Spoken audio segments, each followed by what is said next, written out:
Our distribution feature allows you to visualize a metric's range of values across groups of stocks.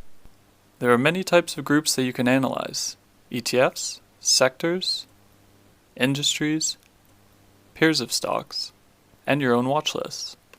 Let's compare these groups using price change over the past year. The summary table breaks down the percentiles and means of the chosen metric for each distribution. To see in which distribution a stock can be found, hover over the company in the bottom table. Its data point will be highlighted on the right-hand figure.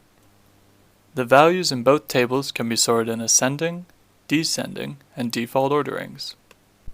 To adjust the plot for extreme data points, use our max and min filters to narrow the view of the distributions.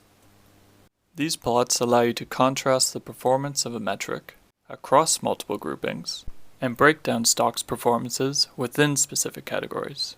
In this example, the ETF ARKK has performed very well in the past year, while all stocks within the airline industry have declined in value. We could improve the quality of our watch lists by adding some stocks from either ARKK or the technology sector.